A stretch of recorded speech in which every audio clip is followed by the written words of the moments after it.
Shall we begin?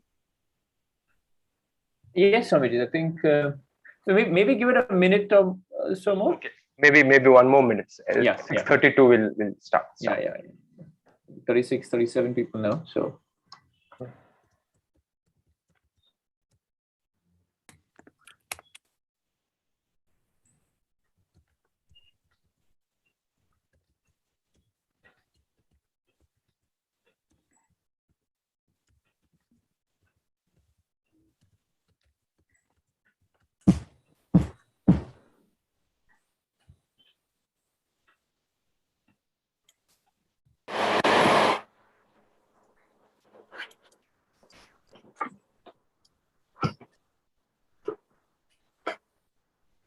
Okay, so let us begin. We might expect a few more to join us. That's what at least was observed in the last webinar. Anyway, hello and a very warm welcome to all of you from across the world. I will request all of you to keep your audio muted. It will be better. So a very warm welcome to all of you from across the world to the second webinar of this three-part webinar series on grappling with the question of sustainable consumption in the global south.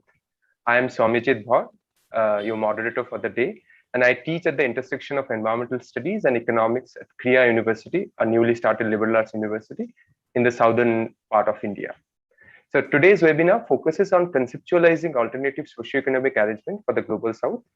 As we discussed last week in our last webinar, sustainable production and consumption cannot be achieved in any form without bringing fundamental systemic change away from the prevailing neoliberal model that thrives on productivity and consumerism. For that, we need to successfully tackle production relationship as well as aspiration that shape socio-culturally held notions of good life towards overconsumption in the developing world. By critically engaging examples of alternative value systems that look beyond homogenized definitions of progress and a good life, we hope to delineate some concrete pathways towards addressing the concerns of rising inequality without breaching social and ecological limits in the global south. We are elated to have with us today a very distinguished panel to help us navigate through this fundamental question. Each of them has thought very carefully over many decades about various facets of the complex interaction of development, justice, power, and sustainability, particularly in the context of the global south. None of them require any separate introduction, but permit me nevertheless to highlight a few salient aspects of their profiles, which I encourage you to review fully at leisure.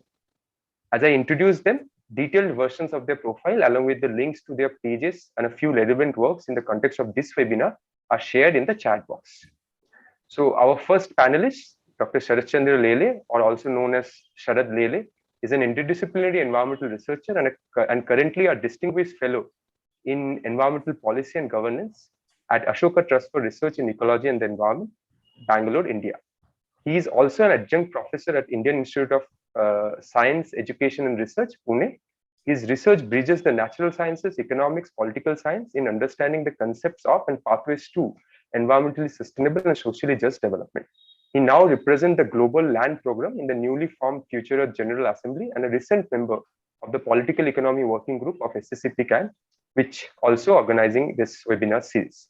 In terms of policy-related work, he has served on the MOEF-MOTA Joint Committee on the Forest Right Act and the MOEF's Expert Appraisal Committee for Thermal Power Plants and Coal Mining, to name a few. Our second panelist for the day, Professor Miriam Lang, is an associate professor for environmental and sustainability studies at University of Simon Bolivar at Andes, Ecuador. Her research focuses on the multidimensional global crisis and systemic alternatives from an intersectional perspective that includes class, race, gender, nature, and coloniality. She combines decolonial and feminist perspectives with political economy and political ecology. Her current research focuses on the critique of development, systemic alternatives, and the territorial implementation of Buen Vivi. She collaborates with the Latin American. I request all of you to please mute yourself. She collaborates with the Latin American Permanent Working Group on Alternatives to Development with the internationalist, feminist, ecologist, and anti-racist social movement. She co-edited the book Beyond Development, Alternative Visions from Latin America 2013, which has been translated into 9 languages. Our third panelist, Uchita D Joshua, is a thinker, author, strategist, and frontline leader shaping the global sustainability transformation discourse with over 30 years of experience. He represented Sri Lanka during 2016-17 as chief negotiator at UNHLPF and UNAPFSD in his capacity as ministerial advisor on sustainable development. He is the chief architect of the SDG Transformation Lab, chairman of Global Sustainability Solutions, executive director of Center for Environment and Development, and the lead author of the latest publication, Localizing the Transformation in the New Normal, a domestic resource mobilization framework for sustainable development goals in Sri Lanka. Finally, a few house rules.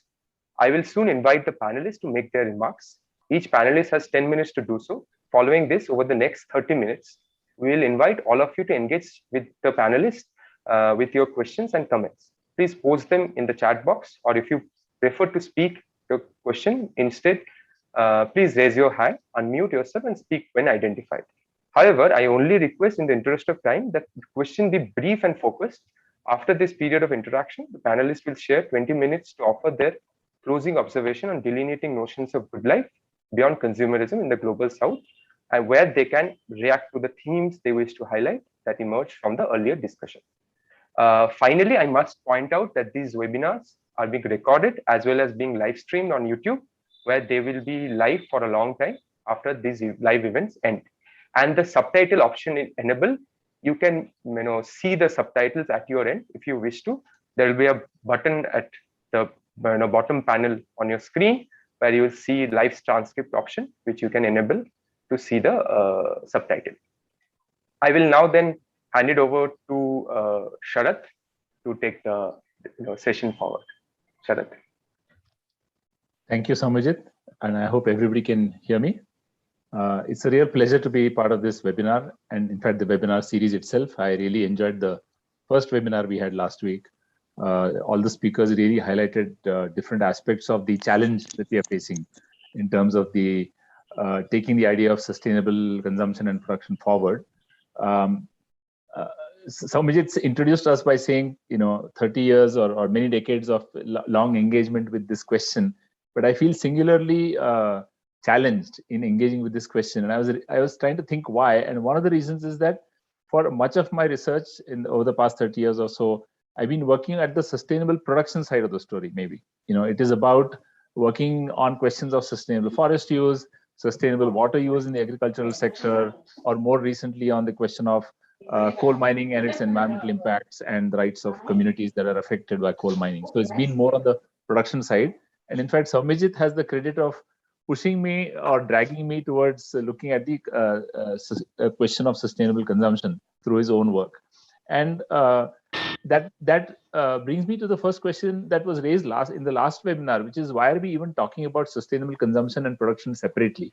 And I think this is something we need to acknowledge, that this is a feature of modern life, because if 500 years ago, I think basically in pre-industrial revolution economies, producers and consumers were almost the same. Not quite.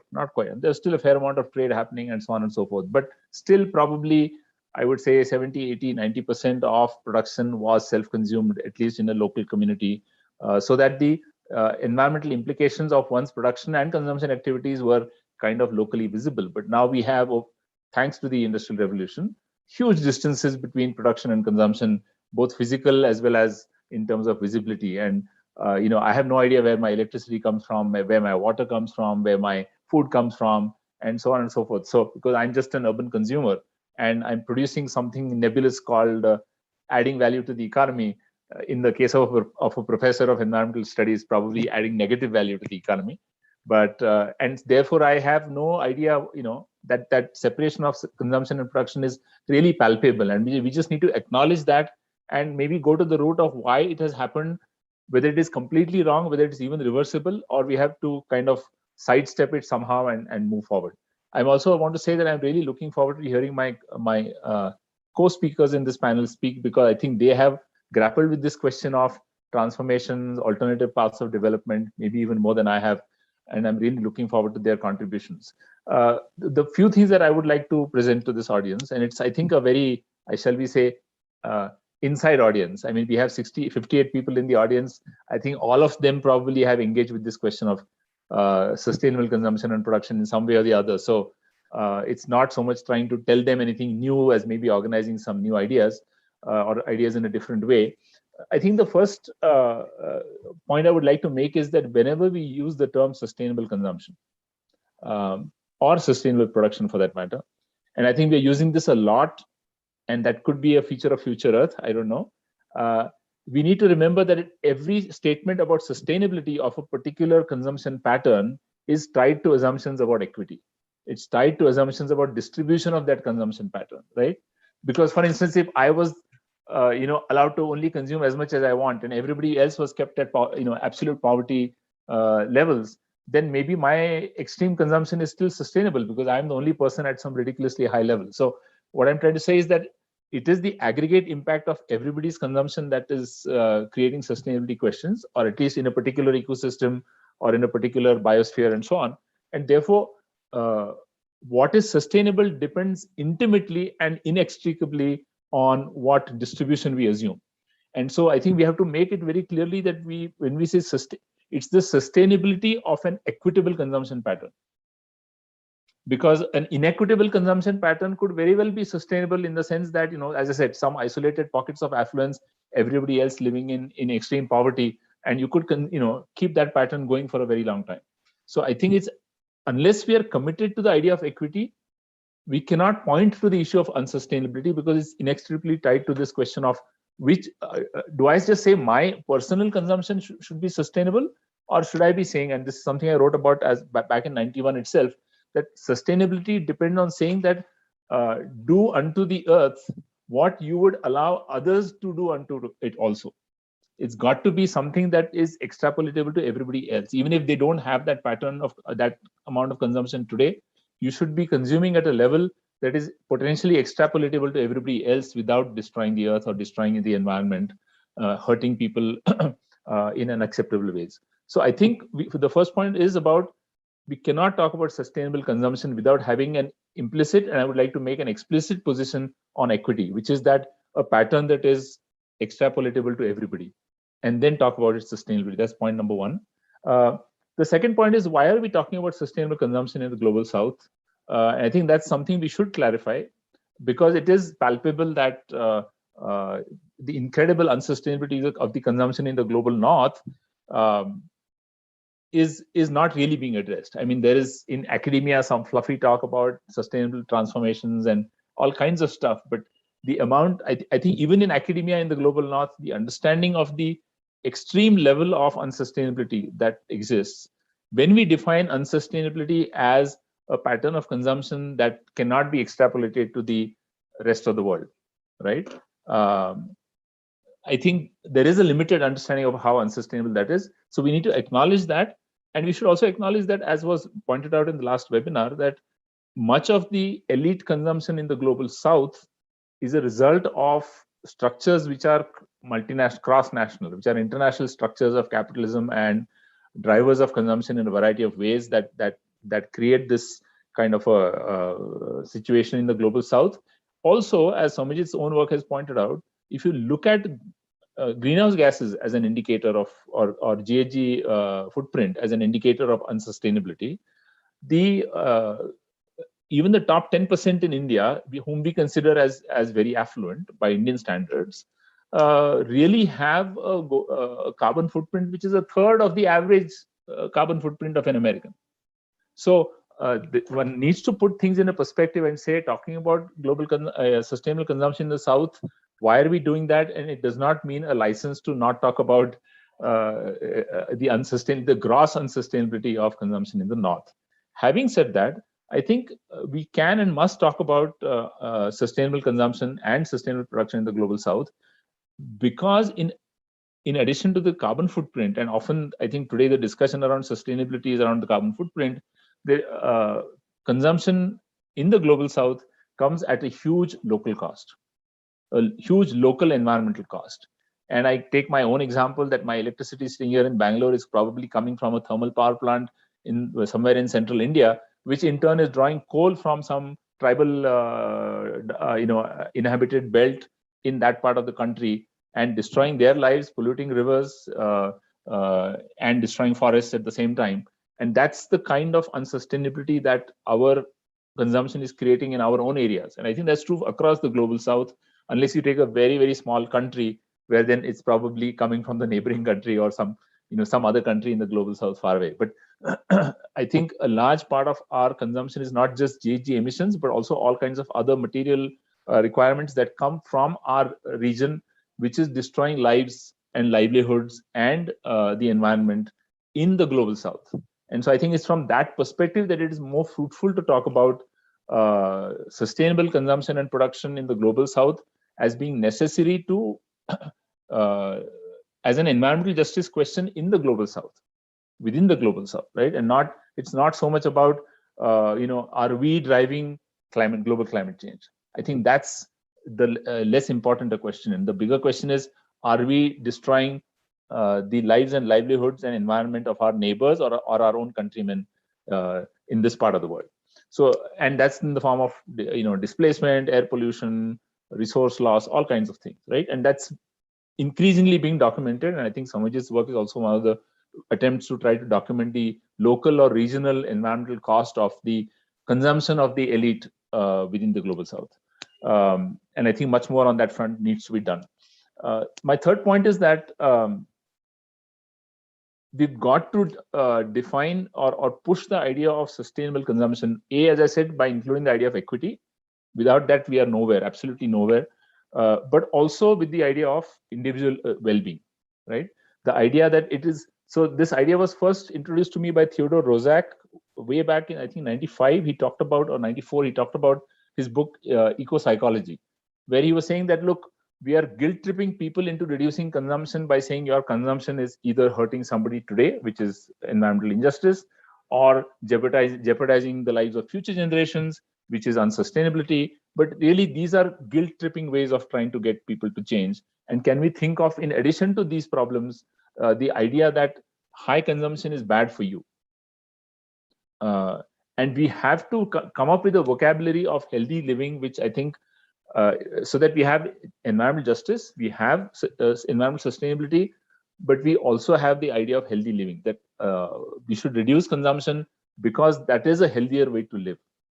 And it's not easy, mind you, it's not easy at all. And I don't mean to sort of glorify frugality the way in the past, perhaps, out of necessity, people put frugality on a certain pedestal and said, oh yes, we Indians are lovely because we all believe in frugality.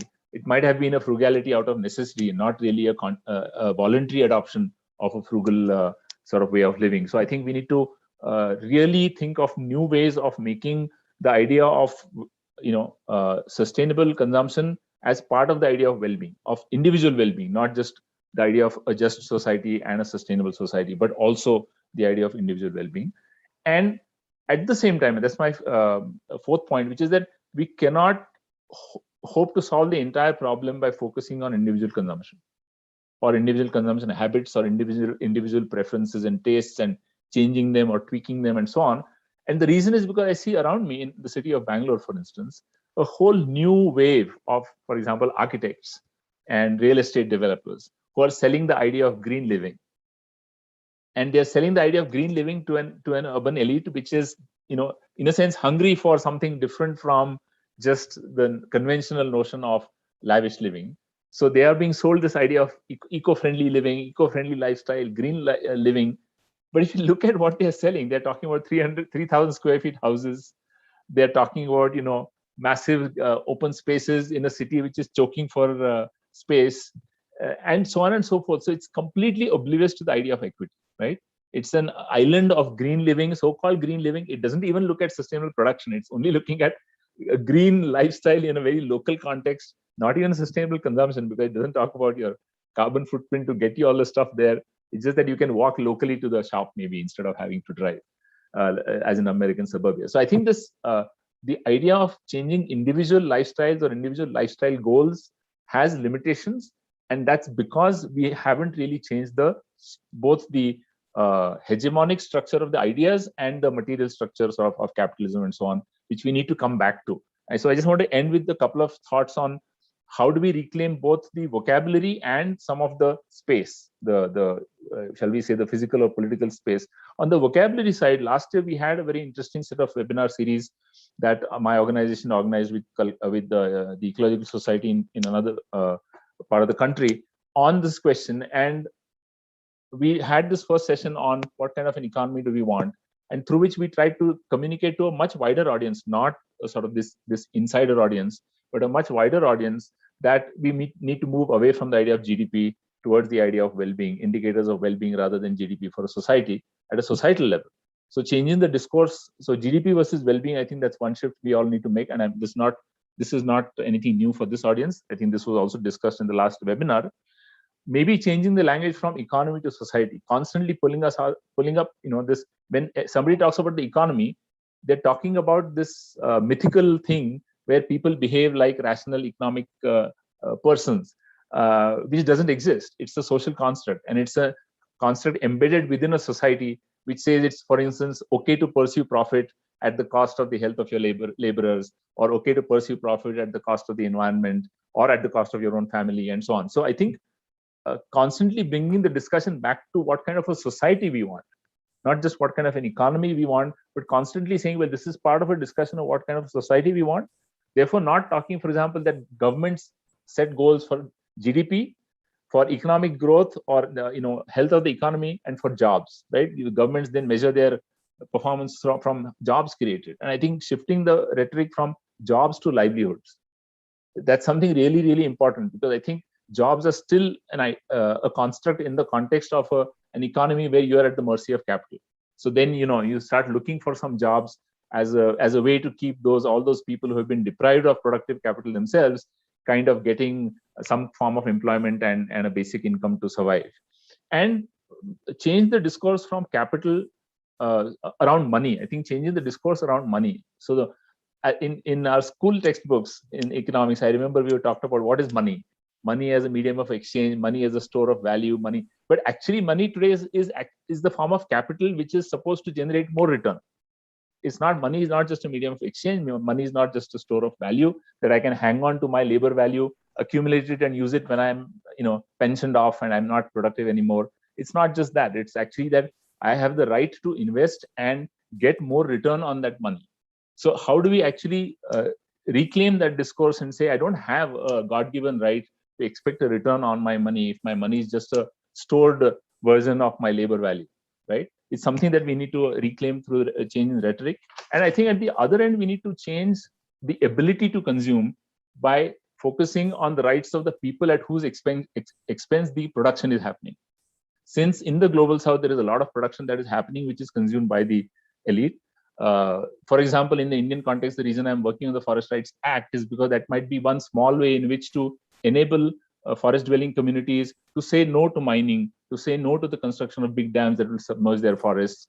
Because as of now, these communities do not have any rights over their forests that are going to be destroyed when mining happens or dams happen. So I think changing the structure of rights in a way that will give greater power to these historically marginalized communities, without romanticizing them, without saying that, oh, they are living an extremely frugal lifestyle today out of choice, their cultures are extremely environmental friendly or anything of that kind, because we see their cultures changing extremely rapidly. And my students who have worked in these areas have documented that also, that their cultures are changing, and we don't have to romanticize them to say, nevertheless, they still have rights to prevent the production system from destroying their day-to-day lives and livelihoods and the environment around them. So I think if we squeeze from that end, there is some hope that the elite will start seeing the many of the prices going completely out of their grasp, and maybe responding a little bit to that from that point of view, that sustainable consumption is both desirable, but also maybe necessary given the kind of limits on production that a rights-based approach in the hinterland will produce in the economy.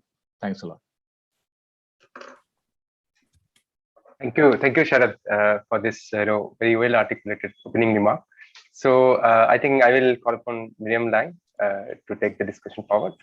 Miriam? Thanks very much. I am very happy to share this space with you. Thanks for inviting me, and thanks to Sharad for sharing these thoughts with which I can connect in many dimensions.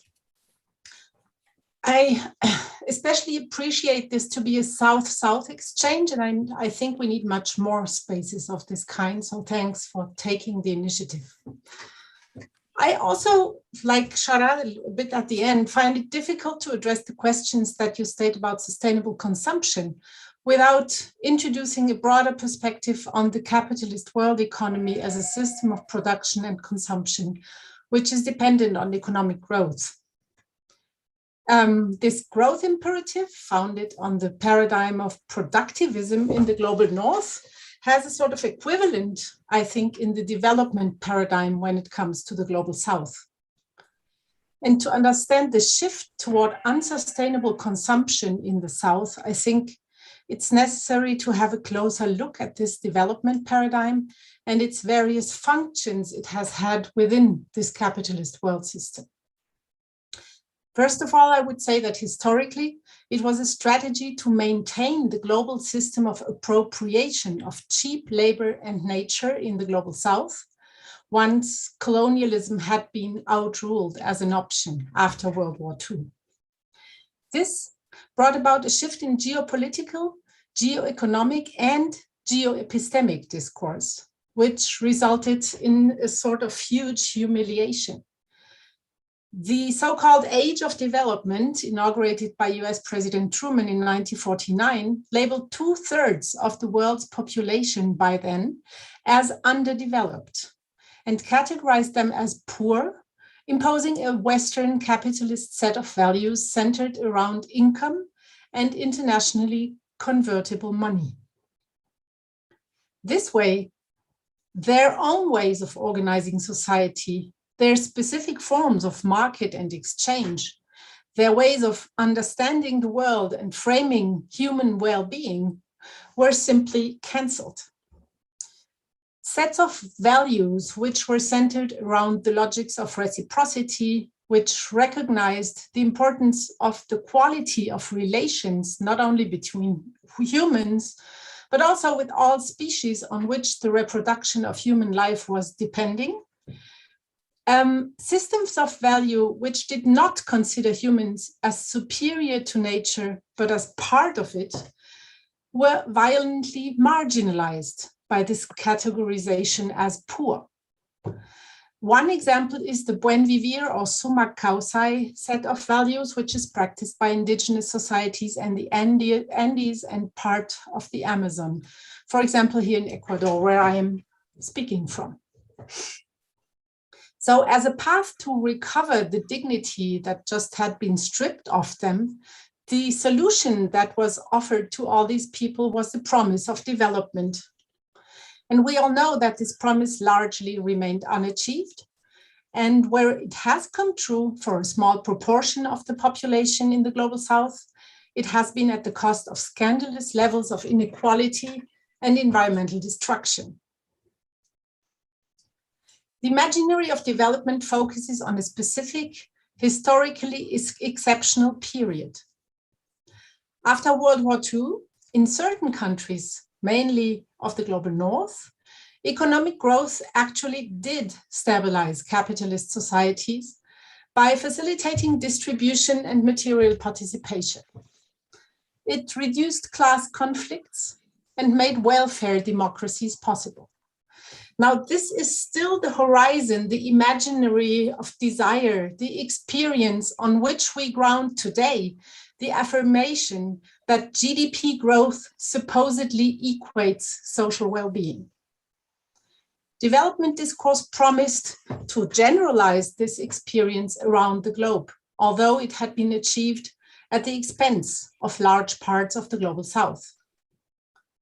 And also, it was precisely this period after World War II and these regions of the global north that led to what Will Steffen and his colleagues in 2015 have called the Great Acceleration, that is the exponential overexploitation of all biophysical resources in only a few decades. Now, I just want to show one slide. You might know this and be familiar with this, but just for the people who are not. These are all the graphs of the socio-economic trends and the Earth system trends. And you can see how fertilizer consumption, water use, the building of large dams, paper productions, transportation, everything surges after 1950, which is precisely the period I am talking about. Same for the marine capture of fish, for ocean acidification, for methane emissions, etc., etc. So it is really a very, very short period of time where this overuse of so-called resources took place. And precisely to this period, we refer as our model for human well-being. It is also important to recall that in terms of social well-being, this period has led to very different results in different parts of the world. It is obvious that it's impossible to generalize that specific pattern of well-being based on mass production and mass consumption if humanity pretends to survive ecologically. Today, capitalist economic growth is the main driver for both ecological destruction and inequality, and that's the main reason why we must urgently shift away from it. Development has meant a more or less forced inclusion into the capitalist world market, doomed to repeat much of the errors that industrialized countries had made, for example, with regard to environmental destruction. It has also meant a system of unfair global rules that perpetuated the historical interdependence between what my colleague Horacio Machado from Argentina calls plundered territories in the global south, where labor and nature could be appropriated for cheap and even for free, and the prosperity of territories destined to accumulate wealth in the north. I think the problems that we face today are so manifold that to understand our incapacity to solve them, we need more dialogue between different ways of understanding and knowing the world. We need a dialogue between different branches of science like natural sciences, humanities, and social sciences, but also with other non-canonized systems of knowledge, which come from those social groups that have been structurally marginalized from success in capitalist modern societies. Today, this historically marginal position might signify that they are not trapped in the same contingencies of our dominant truth regime and could contribute to the answers that we need. One of these groups, without doubt, are women, which were pushed toward unpaid reproductive and care work. The rich production of feminist and eco-feminist critical thinking shows that. But I am also referring to an inter-epistemic dialogue with those societies who have actually managed to live within planetary boundaries and today count for protecting like 80% of the still remaining biodiversity, like indigenous or simply peasant societies, which are development-centered system of value, though still categorizes as poor, as primitive and irrelevant. I would like to give one practical example about where such a dialogue could lead to. As I said before, indigenous societies guided by the principles of buen vivir value relations which are balanced and reciprocal.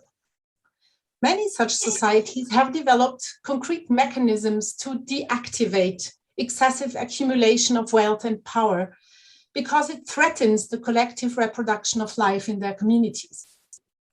If someone gets too rich, that person is asked to fund the next fiesta for the community. She or he is declared the prioste, which is an honorable temporary position who has to pay for all expenses. That way, the accumulated riches are put into circulation again to the benefit of all, and at the same time, a moment of sharing is generated. So I would like you to imagine our societies as a whole could agree on such mechanisms against excessive wealth. What if we would politically target the eradication of big fortunes instead of focusing on poverty as the main problem? What if we would acknowledge that who threatens our collective survival, who generates the big chunk of carbon emissions are not the poor, but the super rich? which on the contrary, we still do take as some sort of successful role model. What if we could design such mechanisms of ritual redistribution for the benefit of all, instead of worshipping accumulation? I think, and this is an important point for this discussion about sustainable consumption in the global South, that it would be a huge mistake to think that while countries in the global North need to degrow, so-called developing countries in the global South still need to grow. I think we have to problemize GDP as such. Here I agree very much with Sharad, which has been characterized, GDP, as the most powerful statistical measure in the history of mankind. To this day, GDP growth largely defines the world's economy and politics. And also growth logics have permeated our society, our minds, and even our habits.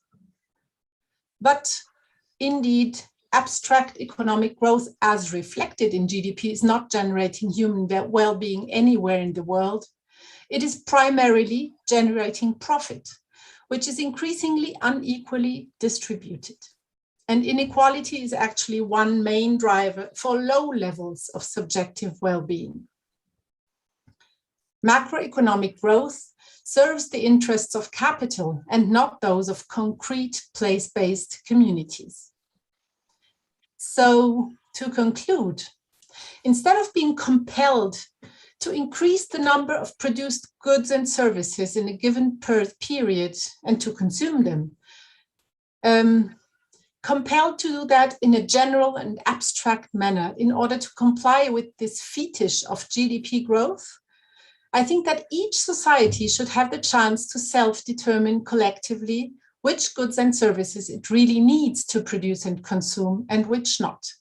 I am drawing here on a recent article that Soumyajit already posted on the chat, which is about societal boundaries. Each society should be able to assess democratically which parts of its economy should grow in order to achieve better living conditions, and which parts rather should degrow because they cause more harm than good. No society needs to grow or to develop in abstract terms as GDP expresses them. It is crucial, I think, to bring the specificities of geographical, ecological, cultural, and historical context back into the conversation about collective needs, and to state the discussion about needs collectively and not individually. Such a collective assessment of place-based concrete needs can re-empower people to take their own fate into their hands, to democratically self-determine their own understandings of well-being and responsibility toward others also. It would be an alternative to the supposedly universal model for a successful life, which is based on ever-expanding wants induced regularly by corporations, which is the model that best suits capitalist markets and shareholders. What I'm proposing instead, and with me, all this authors collective which wrote that article, which are like 28 persons, I think, is to engage in the construction of societal boundaries, understood as an answer to the planetary boundaries that natural sciences have assessed. Those societal boundaries are to be built in place-based processes of collective self-limitation, which would at the same time put caps on unethical levels of wealth and consumption, but also would have to transform systems of property, of provision, of production, and engage in the industrial conversion of especially problematic and harmful branches.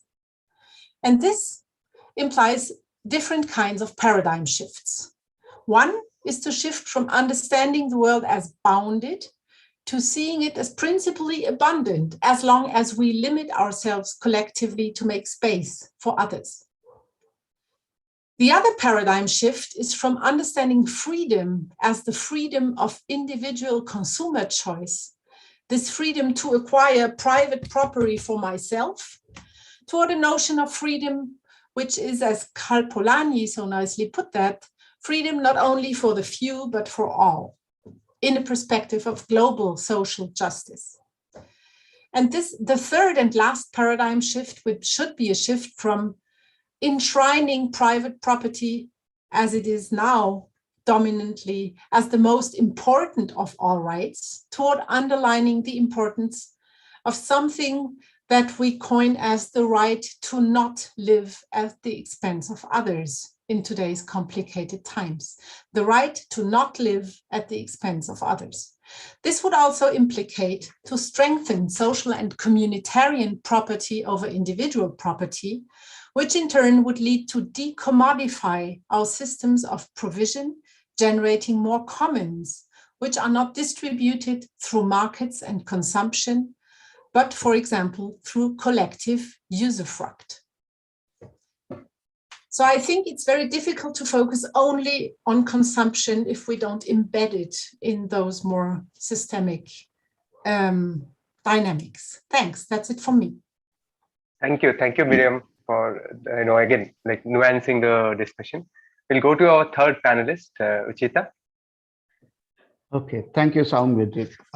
First of all, thank you for inviting me, and I'm also glad to see so many from the global north, as you coin it, many of friends for the last 20, 30 years that I have been associated with, and those obviously from what you coin the global south. Now, there are two key words that amused me. First is good life.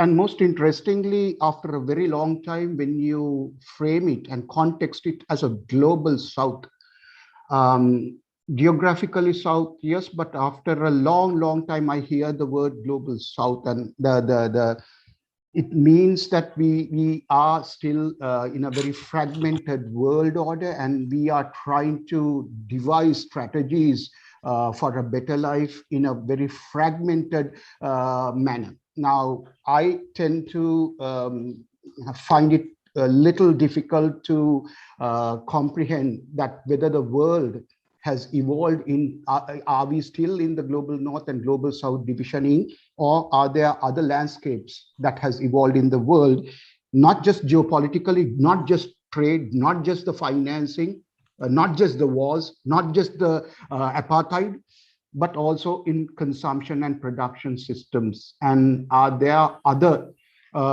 realities that needs to be taken into consideration if you are trying to build good life and good life for all, as Miriam just said? Now, again, when we talk about a global south, we also assume that a global north continues to be the problem, and the lifestyle and the processor systems that it has brought, and it is bringing, is still the problem. And we also assume that the global south is probably not seriously responsible for what has happened, at least in the recent past, and which more definitely is showcasing into the transformations of the world, which is not sustainable, going forward into a very destructive world order. I'll talk about it later. Now, in my opinion, we are in a global system that has seriously gone wrong, and looking for fragmented answers or solutions to the problems that have infected the global system or Earth is another trap. And I think there are transboundary approaches that we want to discuss today as well. Now, in my opinion, we need radical transformation, and it is required in global systems of sustainable consumption and production. And we definitely need a different rationale for a good life on Earth. So now there are, I mean, if I say that Sri Lanka is also going through a horrible pandemic, the COVID-19 pandemic, but we saw there were many other countries had been beaten down extremely badly. I don't see a new normal, as was discussed before. I see a new normal taking place, which is extremely dangerous. And whether it's happening in the north or whether it's happening in the south, we need to start thinking about it. And we need to look at how the greed is getting empired and where the empires are being built in the world today currently, and where the partnerships are. Before moving into the next point that I want to make, the idea of a good life should tells us, people who are into policy, who are into research, who are into visioning, and who we feel that are the transformative actors in this world, seems to be on some notions that well-being, prosperity, or happiness, etc., etc.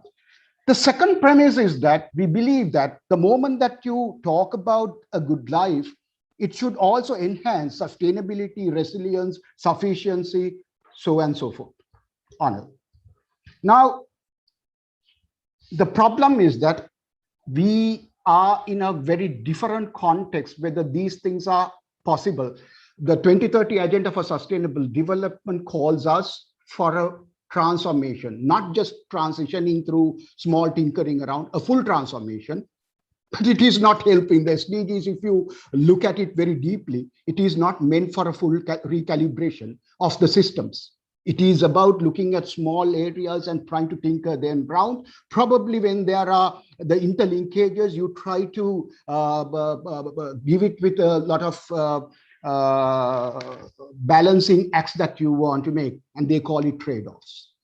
Now, the problem, the context that you need to look at and to recalibrate, our political and policy systems are geared towards promoting high growth, high consumption, high waste, and high impact socio-economic systems. It is not here or there. This is what the global system is completely promoting. To manage such high maintenance systems, the partnerships are more between countries and corporations. Look at the institutions that we have made, including the United Nations. Who is managing these organizations? Who are funding these organizations? Countries do tend to build their national budgets based on corporations and their agendas.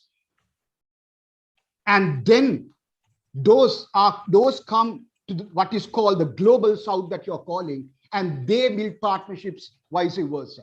So your systems and your system partners need to be addressed in this game. Therefore, what happens is that these partnerships, these new partnerships, are all about financing a world system that thrives on maintaining and creating problems for the weak, poor, and the gullible in the world. Climate change, poverty, war, famines, disasters, and the new thing about pandemic. How many corporations are benefiting and by this whole battle of vaccines, while we in our part of the world continue to struggle of getting a single dose and waiting for 6 months, not knowing whether we are going to get a second dose or not.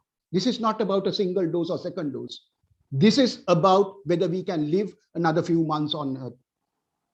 This is about being deprived of our right as a human being for any notion of equality on Earth. And the COVID-19 response so far is not for a new normal. If I'm permitted, I will go and show a slide because I think it will help the audience, because the past 5 to 6 years, everything has been for me towards looking at systems and looking at countries and looking at where the problems are and trying to recalibrate the context that nations and their policies and their politics and their trade and their finances work. Let me try to do this very quickly. Yep, I'm there. So you can see this. Shall I? Okay. Yes. Right. So there are a couple of points in this. This is my latest publication, Soumyajit, that you said it's called Localizing the Transformation in the New Normal, a domestic resource mobilization framework for the sustainable development goals in Sri Lanka. There are a couple of points that I want to make. Let me go one back to see. Now, I'm not sure whether you see this, but the first thing that I wanted to say is that if you want a transformation, you need to change the context. You need to recalibrate the context that the current processes or systems are being operated in, whether they are environmental, social, economic, or governance, or if they come from financing or localizing, or it depends on or the policy context or the political context. So what we did was, there are three factors that we believe that the recalibration is required for: reimagine, reorganize, and reinvest. It's very sad to see how national policies are derived and global policies are derived without much imagination. It's a matter of borrowing from what you know, boxing them, framing them, adjusting the frames here and there a little bit. The imagination, if you look at countries like Sri Lanka and their policy making, is in a comfort zone. You don't need to change much, because you are being given a prototype by either the World Bank or the UN or the ADB, who gives you money, or at least somebody who's from the West or China, who gives you, who you borrow from. And that template does not allow you to reimagine. It does not allow you to imagine. It is a matter of just fitting it into the boxes, where the boxes are changed, labeled very differently in somewhere else. So whether it comes from the World Bank, whether it comes from China, the debt trap is extremely high for us. Whether it comes from the European Union, whether it comes from US, the debt trap is very high for us. And a good life is to escape from this trap. If our people want to escape the bad life in the South, they have this notion, we need to move to the North. And that is where the problem of global North and global South marginal fragmentation is. Now, the second part is reorganizing. The reorganizing our resource flows. There are so many people in this forum who have done research on resource extraction throughout the history of mankind, and where the resources are, where it has been extracted from, where it has ended, and how it is ending today as well. When you talk about the Silk Route, or when you talk about United States of America having partnership with Australia and UK, when Europe gets excited about that and feels left out, this is not a discussion about equality and ensuring sustainable consumption and production and good life for all of us on earth. This is about camps. This is about grouping together and against the weak, against the marginalized, against those who can't, and to strengthen those who can. Reinvesting in transformational pathways is the way forward. Technology is being touted for a very long time. Now, I am using 3 units on my table at the moment. I have a laptop, I have an iPad, and I have a phone. Now, a good life in a breakdown situation where we cannot move out of the house, or we can't move about to get our work done, some of these technologies have become basically life-saving, if not for enjoyment, either way, and to progress. Now, when we say that this is only valid for a certain community who is available for the trade or the finance or for the manipulation of good life of someone else, then this is where the problem starts that we see of global North and global South. Technology is a part of life, and when you form a good life, you need to bring it down to earth. You need to bring it down to reality, rather than creating empires that grow more than the technology is worth on earth.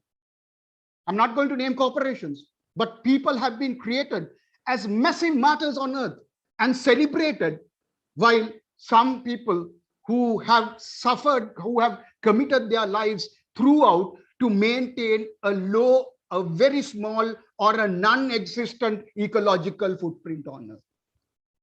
So your resource regeneration, your resource relationships, and your resource governance will determine the way forward. I do not want to take more time. I would be happy to talk about it. Please, I just wanted to show this slide because this is what we have proposed, not just for Sri Lanka, how to recalibrate at the national, provincial, local, community level, the context of policy localizing, financing, transformation. And we have brought in multiple dimensions in a cogwheel that you can interchange and find your combinations. It is not about just one or two.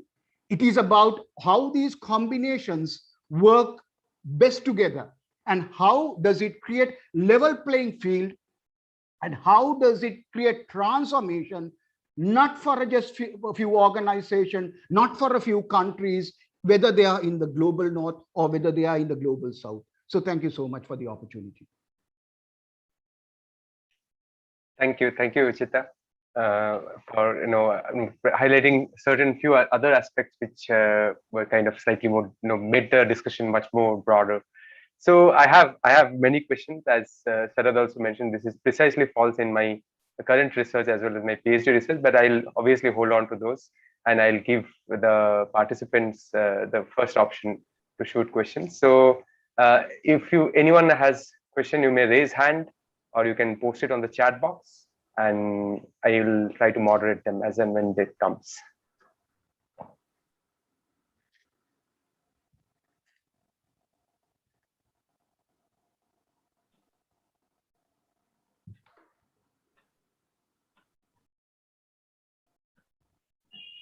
Or we can maybe start. I have seen there are a lot of questions which have been already discussed. So I will invite three of the panelists. If you have anything that you would like to particularly make a reference to, that you may do. We can maybe even start with the first question that was posted by, I think not Dimitris, it was by Philip. If you or any of them. Oh, sorry, Dimitris has his hand up. Okay, Dimitris. Yes, a question that was on my mind as you did your great presentations was, do we have evidence of whether in fact there is some kind of gap or discrepancy between the producing and consuming elites in the global south? Sorry, how would you define a producing elite? Well, I mean, I say we can talk about the elites are consuming or certain part of the population. Are the people who also determine what's going to be produced, what's going to be imported, how they're going to place them, the country is going to be placed in global supply chains? Are those people inside that consuming elite or are they separate? Okay. Sharad, you want to go ahead and then maybe Miriam? Well, I'm not sure I had the answer to Dimitris's question. I would say just intuitively they are already inside the consuming elite also. I mean, if you have the capacity to determine where you sit in the global supply chain, I suspect you are already in the consumption elite also, but I may be wrong. I wanted to respond to Philip's question, which is the big question, and I don't think 3 webinars are going to answer that question. How do we move from discussion to action? So my son would tell me that all this stuff is useless, what you guys are doing as academics, and direct action is the only solution. So he's part of a group of people who will go and lock themselves to the bulldozers and tractors of a pipeline laying company or petroleum company or whatever that they are fighting against, and say unless we fight that and have a human chain around that whole system and block it physically, there's no amount of academic publishing and talking is going to get us out of this situation. So it's maybe a radical version of the idea of rights. I mean, because the reason they are resorting to radical action is because the rights are not being respected. In this case, he's talking about Line 3 protests in Minnesota, the northern part of Minnesota, which are the result of the fact that Native American communities, although having rights over the land through which the pipeline passes, and these are treaty rights, mind you, not just rights given under some domestic law, but these, the treaty rights count for nothing in the US of A, right? So neither inside the US nor outside the US. So I think that's the reason why you have to go from beyond the rights-based approach to more radical action. So I think I think the shift from discussion to action is, I mean, it's a massive challenge for all of us. I don't know if there are any straightforward solutions, but the ability to influence, if we say that, as Miriam rightly pointed out, GDP is one of the most hegemonic and most powerful acronyms ever invented, or the idea ever invented in some sense, certainly in the context of public policy, then surely the fight against GDP is equally worthwhile. Because we can't say that idea was influential, but our fight against that idea cannot be influential. So I do believe that ideas are influential, and so counter ideas would also be influential. That's about all, maybe a slightly lame answer that I have for Philip. Miriam has her hand up. Yeah, Miriam. Yeah, I would like to say something about Global South elites, which indirectly relates to Dimitri's question. And it is, I think, that historically elites in the Global South have been built on different conditions than in the Global North. So I wouldn't state the question as you put it, Dimitris. I would ask, to which extent are elites in the Global North, in industrialized countries, rather driven by productivism, and their success depends on intensifying productivism. And in the Global South, elites have been, at least in extractivist territories like Latin America, historically rentist. And this is a whole different perspective. Like, they have just taken a share from themselves, from the rent that was extracted from nature and exported to other parts of the world. And this makes them culturally very different than those productivist elites who had to deal with class conflict all the time and with trade unions. Of course, I can't generalize here the Global South, because there are countries like India who have been industrialized to much more extent than a country like Ecuador, which still is basically agrarian and extractivist point, period. So, but I think this is an interesting point. So you don't have, and this changes their consumption culture too. Like those rentier elites, they imitate maybe the kingdoms of some centuries ago with very luxurious, for us rather ridiculous exhibition of wealth, while the productivist elites of the North maybe refrain from exhibiting their wealth so much, and they're more influenced by Protestant culture and restraint somehow. That's what I would like to contribute to that. If I can just very quickly add to what Miriam said. However, Miriam, what in fact Soumyajit's work shows that the productivist elites, for example, in India, may occupy relatively modest houses, but actually have shifted, and this is part of a global shift, to the idea of consuming experience and not consuming, stocks of goods, but more so bungee jumping from the Niagara Falls, or going and flying to and do scuba diving in the Thailand Sea, or stuff like that. So a ridiculous amount of environmental impact by that act of experience consumption, but you don't at the end of it get a big house or a big villa. You just get that. So experience. And then we also have this whole shift to surveillance and data capitalism, which generates other elites which also don't produce anything. Like Jeff Bezos isn't producing really anything, or the Facebook guy neither is. So I think we have to readapt our vision and reposition the role that productivism actually has in today's phase of capitalism. Thank you. Yeah, Miriam, it's a very interesting framing. I was not honestly, I did not think from this point that, and what you're saying does make sense. And what Sharad was also saying, that there is a continuum between these, and it's really changing fast in that direction. So maybe I see two hands up. We'll go to Freddy, and then Ashwini, and then maybe Uchita can start first because he hasn't got the chance to respond. Okay, thank you very much. Am I audible? Yes. Okay, thank you very much. I'm very happy to be here and to listen to all the presentations. I want to focus on Mr. Lele. You brought in a very good observation that I can say. You say that sustainable consumption is driven by the global north. It is one of those things that just caught my eye. So I just wanted to explicitly ask that, should we safely say that the concept of sustainable consumption is part of a diplomatic protocol for begging by the global north, or it is, to the other side, part of neocolonialism? Oh, look at my screen. Esa es otra ventana. Sorry, is someone? Soumyajit, do you want to collect questions? We do yes. I think maybe we will take Ashwin. Someone is not unmuted. Oh, yeah. Okay, thank you, David. Ashwini,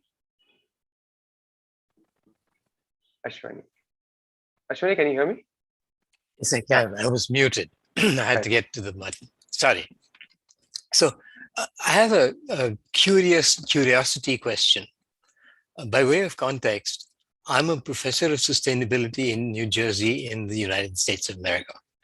I've been in the US for 34 years, past 34 years. I grew up in India. The first 34 years of my life were spent in India, working primarily on informal sector, vernacular architecture, rural India, those kinds of issues. Sustainability from that point of view.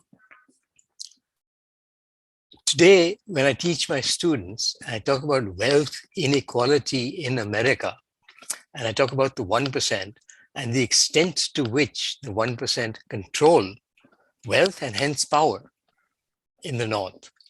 It occurs to me that there must be similar structures in the South, but I have no lived experience of the South today. What is it like in India, for instance, today? Is there a 1% and does it behave fundamentally in similar ways to the North?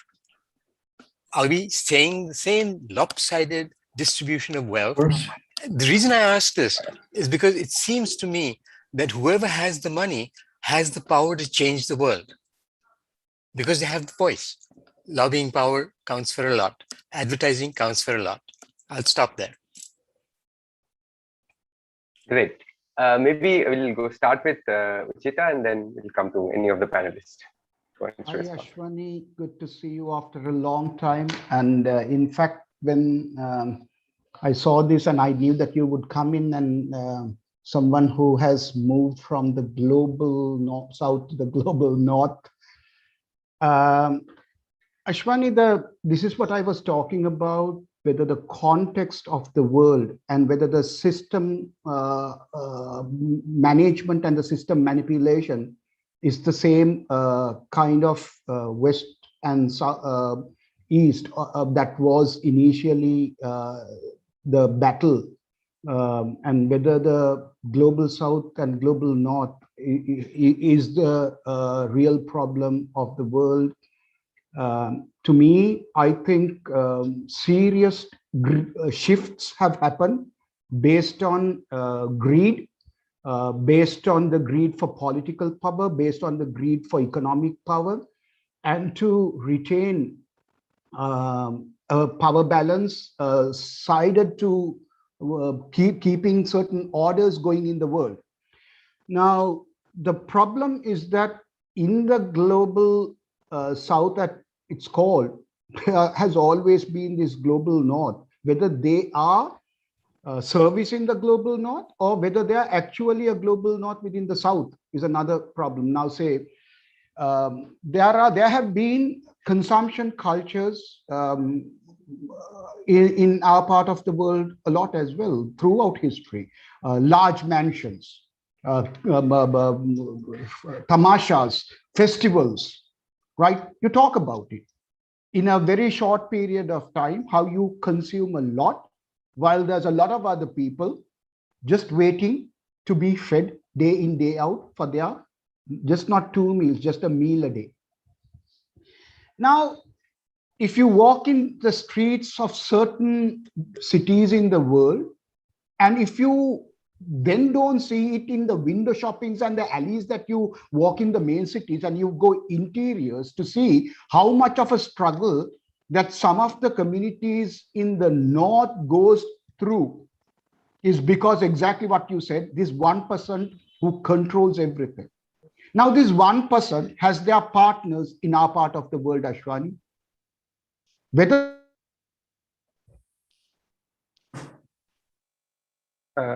Uchita? a huge threat.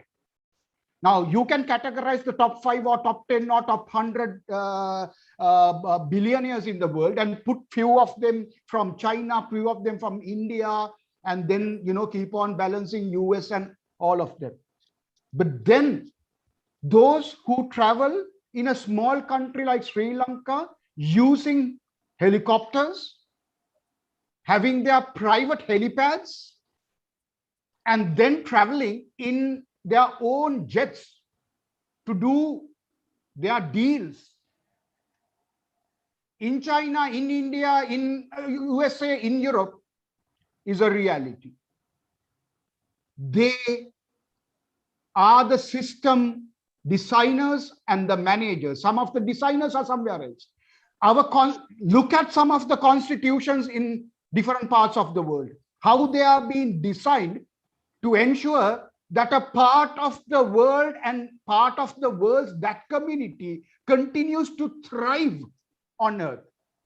And then look at some of the constitutional changes that are happening in the global south, as it's called, which are being influenced to say that if you change according to structural adjustments, according to certain processes that goes on, then you will become a part of the dream of a developed country, whatever it means, chasing ambulances, chasing a rainbow that has never been there for the past 50 years. So Ashwani, 100% with you, my friend Freddie as well. And Dimitris, there is always producers who try to control the trends.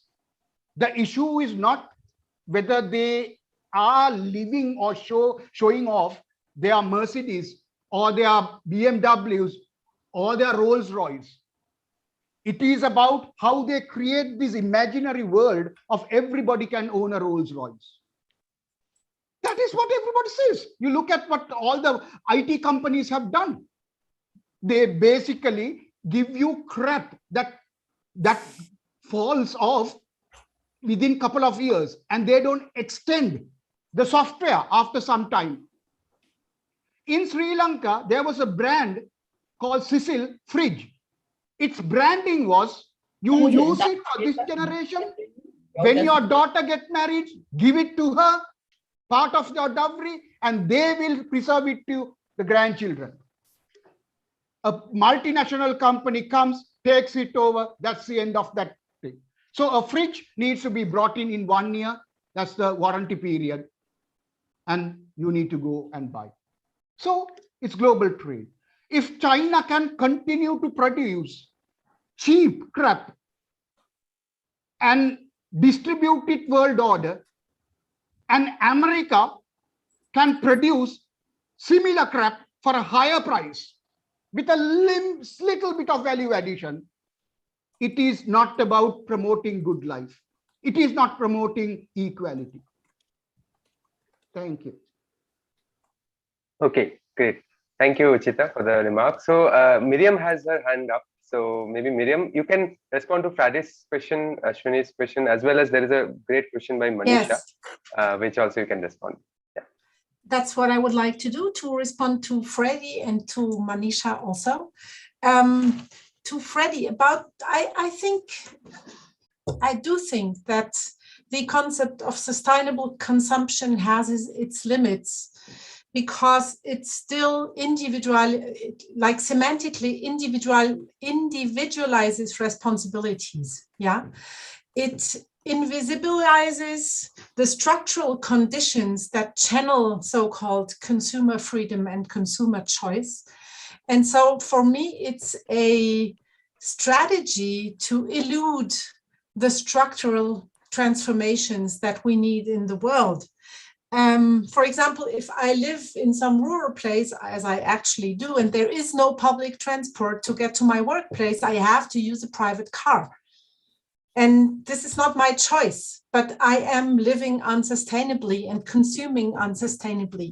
And there is lots and lots of compelling conditions like that. And I would prefer or propose to frame the question about how can we get back to reproduce our lives in other terms, which are not those of consumption and market.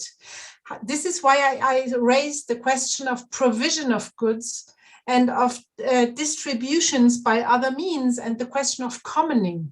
I think we are, in fact, commoning much more than we acknowledge, because it is systematically being made invisible where we do common.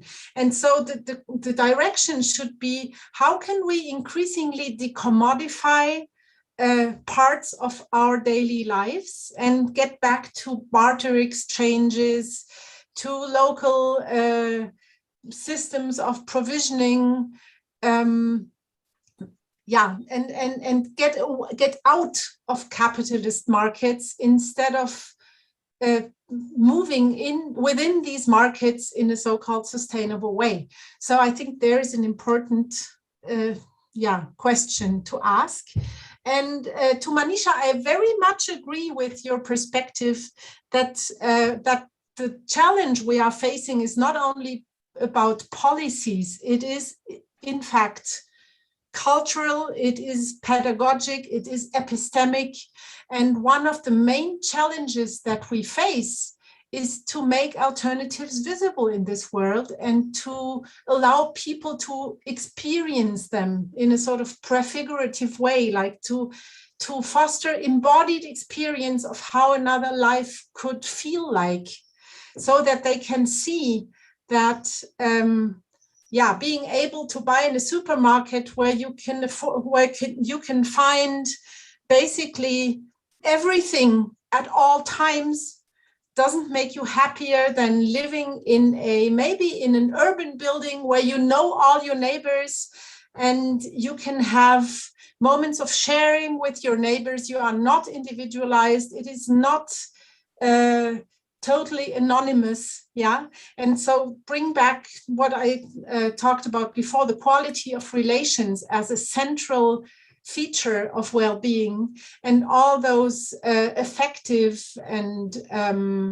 relational dimensions of our lives, which are totally left out by the perspective of sustainable consumption, I think. So, and this is why I think we have short-term challenges, which is just to stop destruction where it emerges with our protest and resistance. And then we face long-term challenges, which is teaching young people or building together with young people. As someone said that his children are engaging into direct action, that's very good. We can learn from them and they can learn from us.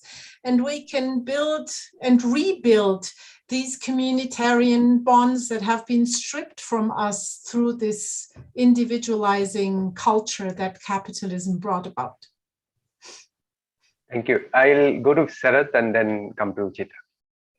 So I think Miriam very nicely responded to Freddie's question from one side of the story, which is if we talk only about sustainable consumption, or the sustainable consumption discourse kind of individualizes the responsibility and says if we just become more frugal individually, it will solve the problem, and distract from the structural or hides the structural side of the story. I wanted to look at not the consumption side, but the sustainability side, and say that for me, who came into this whole business, 30, 40 years ago, and I thought of myself as an environmentalist, I've seen over the last 30, 40 years, environmentalism reduced to sustainabilityism. When in fact, environmentalism needs to broaden itself to include ideas of social justice, not just environmental justice, but also social justice and beyond, the ideas of good living, relations, community, and so on.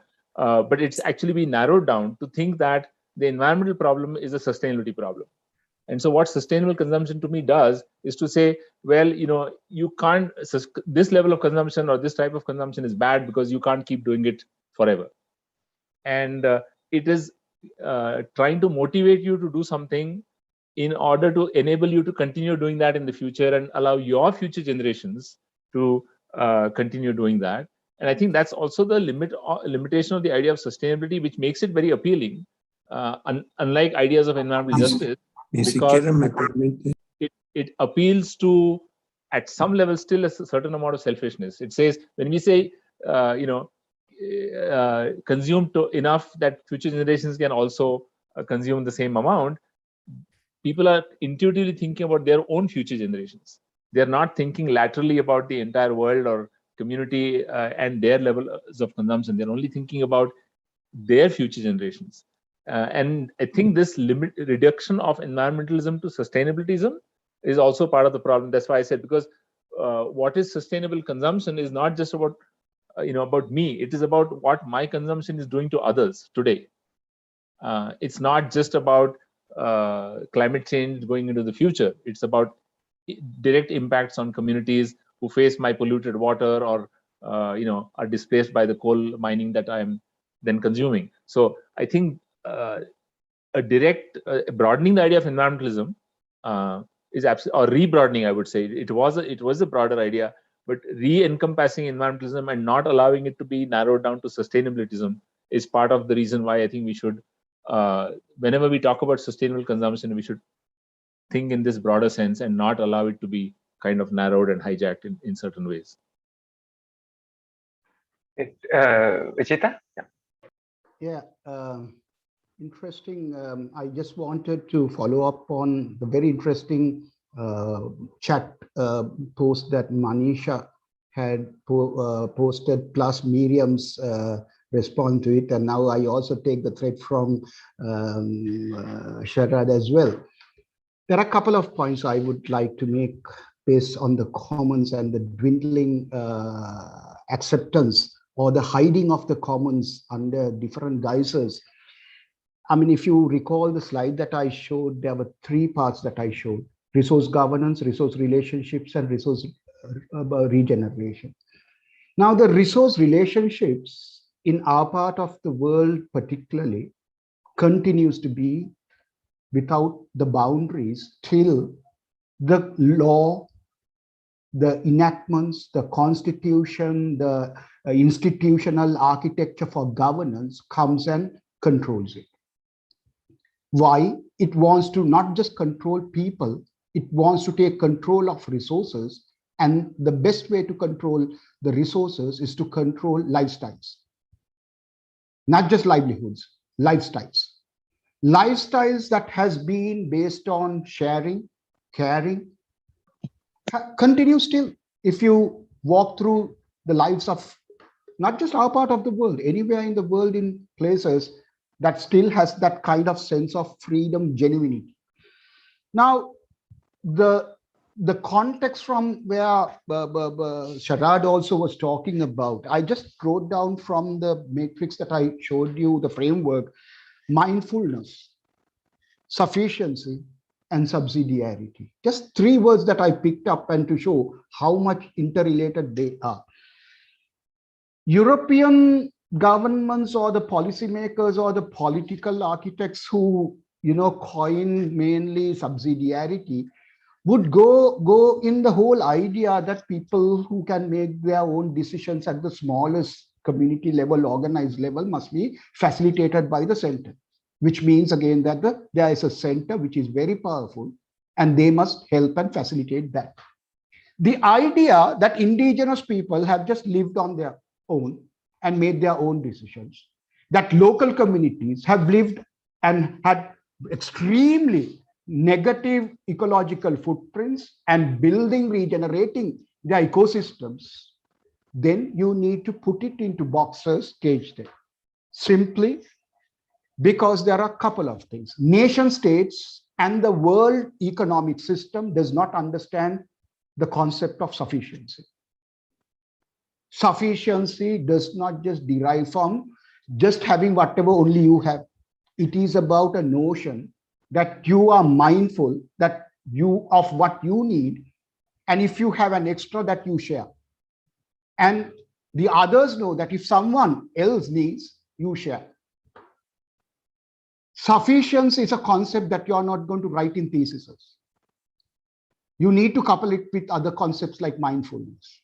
And then if you are ever going to do political analysis for good governance, you're not going to just put it in paper and put it in cages and define subsidiarity as a mechanism to control different political governance models that is not either the Western or the Western oriented or the evolved Southern from the Western model, whether they are from the British or the Dutch or wherever.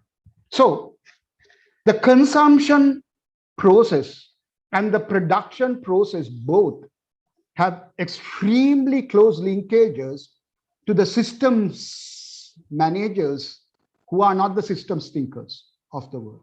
These are two different kinds. These are people who are trained linear mindsets to accumulate, to control, from systems thinkers who try to see everything together. One part falls, the other part falls. But the system is based on very smart greed, and they continue to maintain themselves. And therefore, I agree with Manisha, this is not just a policy dialogue. This is about radical transformation of the political systems that take control of North or South between that as well. Thank you. So we see about 3 minutes more to the official end. So maybe what we can do, we can request all the three panelists maybe for a closing remark. Maybe 1 minute, if that is it's I know too short. Maybe we can start with Miriam.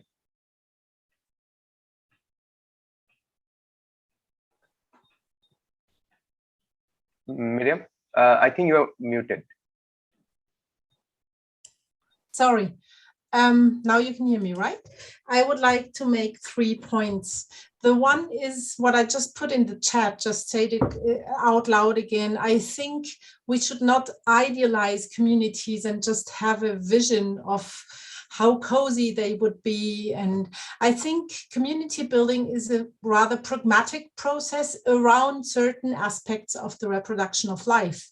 If you manage to make that work for the people you live with in a relative close space, that you manage, for example, waste disposal collectively, you manage to make your public spaces nicer and more usable for everyone, so their quality of life actually improves, then community works, for example, in urban spaces also. And I think this is much more pragmatic than we sometimes think. And if it works like this, it also can stand certain political divergences or religious divergences, but because this is not what it's about. They just get, at least in my experience, to a secondary level. And you can agree about not talking so much about that as long as you still can work together around those aspects of reproduction. And so this is also about exploring limits of what can we do together, and maybe how can we enrich each other and learn from each other beyond ideological boundaries. The other thing is that about Manisha's question, still, I think it is important to just step back a bit of putting policies and public policies and the state at the center of our theories of change. Although it is important, and of course we do need public institutions that are able to regulate capital, and I can't think of anything else than the existing states by now, although we should do that and should even think about new international institutions which can really enforce some regulations that we urgently need. I think the actors of change are located at all scales, And from the smallest, which could be my family or the school where my children go to the biggest, which is really the global scale where I can engage in some networks. And I think that cultural change, like generating majorities within society, which ask something different from politicians and switches the relations of power in societies, might be much more leading to what we are expecting it from politicians who are always working in those short-term to win the next election, and then they always tend towards the middle of society, and that's actually not transformative. It can't be. So I think society, organized society, cohesion society has to impose on politics what it needs of a change. And the third point is just a comment about what Laura Rival posted in the chat before, I think, leaving.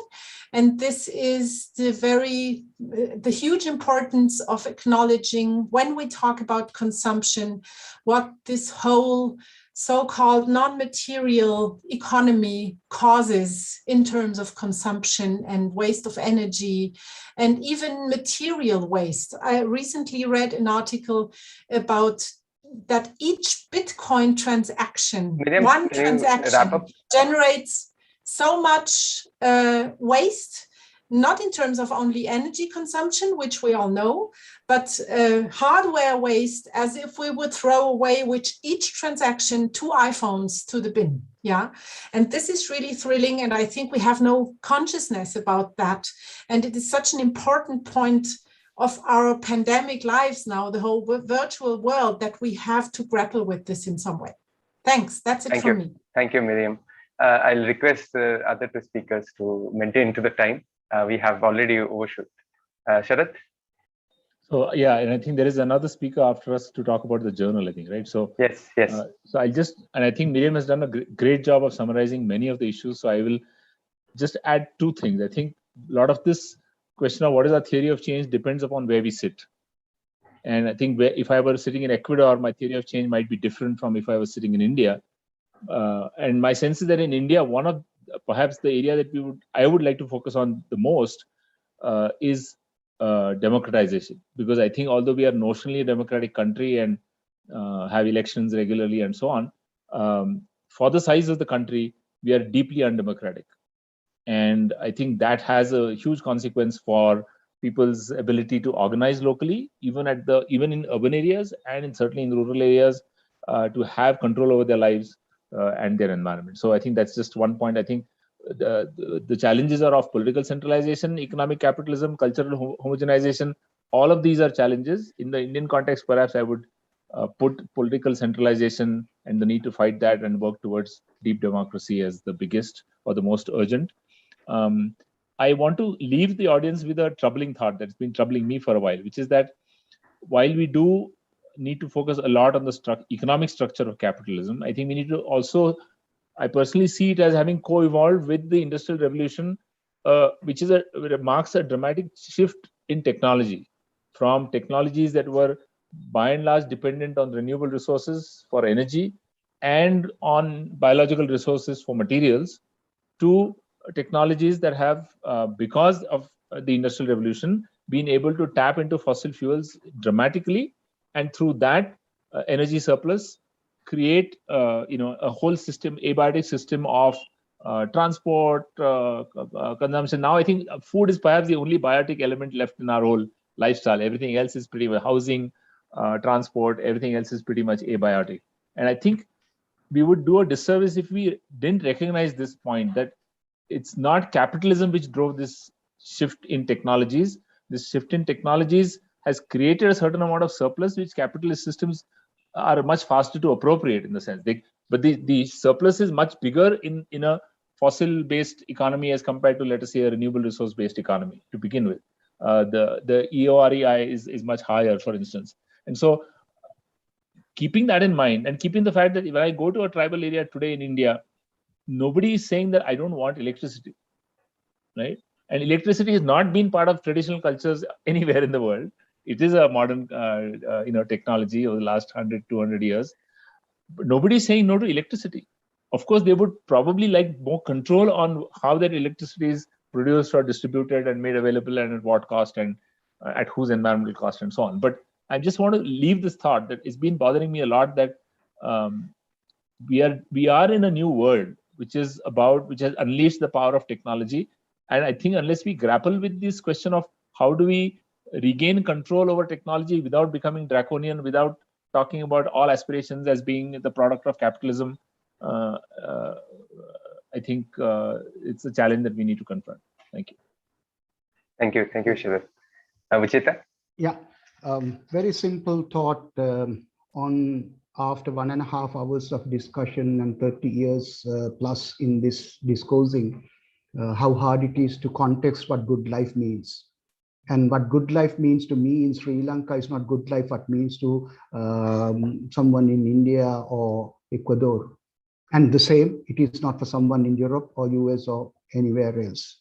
The same, if I go down just a couple of miles from where I am in the city to a village which has more community and commune feelings, a good life is very different. So if you want transformation, transformation is not about a single box. The transformation is about little components that you need to be able to see, visualize, and be mindful that what is good, what is right, what is correct, what is ethical, what is principle are not just what your constitution says or what your constitutional enactment says or what your constitutional enactment is funded to say, or someone just down the lane sells either an iPad, either a rice, just a plate of rice and curry. In the COVID-19 situation, when the entire systems broke down, the large supermarkets were closed, and who came to the fore? Just people who are little tuk-tuks to the lanes and started distributing. Who came to the fore? Community organizing themselves, looking after the poor. Not governments, not those with large donations, donor money with agreements. So please understand, this is a political transformation of the mind that needs to go in. And these dialogues need to transcend from dividing us and devising strategies of fragmentation, but bringing together. So I thank you for organizing this. And I thank those from the global north and the global south for coming together as one community on earth with mindfulness. Thank you so much. Great, thank you, Uchita. It was an excellent discussion. So many interesting threads. Even I had few points that I would like to raise, but we are exploring ways to continue this discussion beyond one webinar. And definitely there is going to be a next webinar which is going to happen next Tuesday. It will be about knowledge and action and looking at how we can translate these discussions into some form of action. And there are like a great line of speaker which I think all of you would love to attend as well. So before we end, we have Merlin Sahakin. She is also part of our working group or the larger working group of under SSCP CAN, and she wants to announce about a new journal which is very relevant for the audience. So I'll hand it over to you, Merlin. Thank you so much. And I don't want to take up more of your time. My name is Marlene Sahakin. I'm here at the University of Geneva, and with two colleagues, we are in the process of launching a new journal called Consumption and Society. I don't know if I can share quickly my screen. It'll be launched next year, and we will start accepting publications at the start of next year. The reason why I'm here today with you, and thank you for the organizers for allowing me to come, is because essentially the journal currently has an editorial board that is very much dominated by scholars in Europe and North America. And we really, really want to expand the scope of this journal and include more scholars working in Latin America, Africa, Asia, etc. So please do write to me if you're interested in consumption studies and sustainability. And maybe we could think of some forms of regional representation so that we can get the word out to scholars working in other regions of the world that this journal is coming soon and that we really want to provide other perspectives. So thank you for giving me this space to announce it, and do write to me if you have any questions. I didn't want to take too much time, but then we can maybe share this slide afterwards. Thank you.